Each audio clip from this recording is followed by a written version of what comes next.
Long ago, in the days when the Israelites may have been farmers or shepherds and gatherers in the land of Israel, the Torah taught us that when we harvest our crops, we were to put the first fruit of the harvest in a basket and bring it as an offering to God.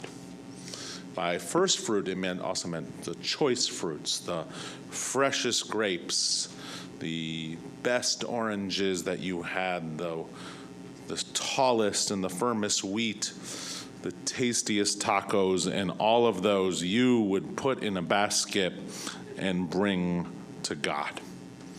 And in this passage from our Torah portion, Kitavo, which Max will be chanting tomorrow morning, the Torah recounts this prayer. It's almost a prayer of antiquity, and it's one of the few places in the Bible where we actually have a record of it. And some of you are probably familiar with it. It's from Deuteronomy 26, the beginning of our Torah portion. The priest, the Kohen, shall take the basket from your hand and set it down in front of the altar of the eternal your God. And you shall then recite as follows before the eternal your God. And this is the part you might be familiar with. You shall recite as follows before God. My father was a fugitive Aramean.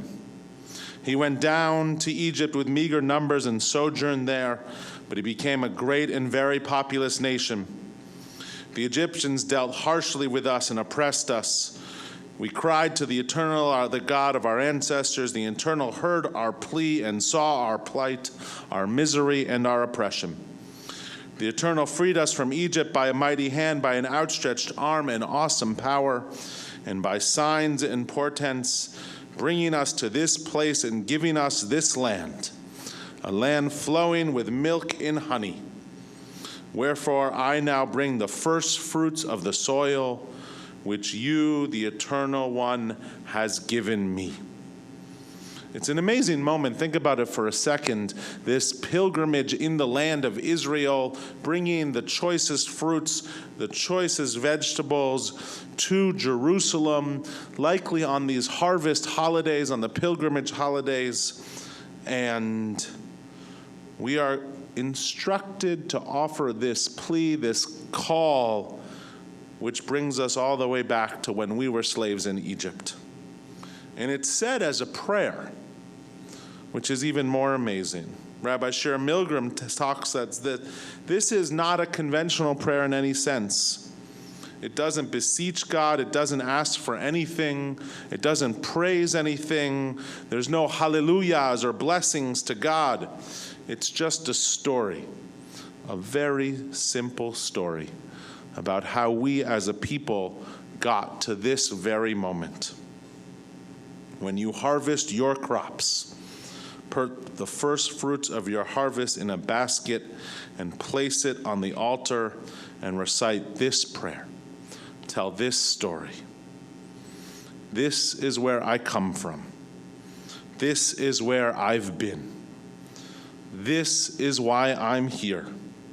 And so, God, I offer you these first fruits of our harvest. On this Shabbat, tomorrow night, we formally begin our entrance into the days of awe with the period of Slichot. We can take this narrative that we know from Passover, the story we tell, the prayer that we tell, where I come from, where I've been, why I'm here, and the offering of our first fruits, to use it as we approach the high holidays. This is our challenge. What is the story we are willing to bring? Who do we want to be as a people? Where have we been? Why are we here?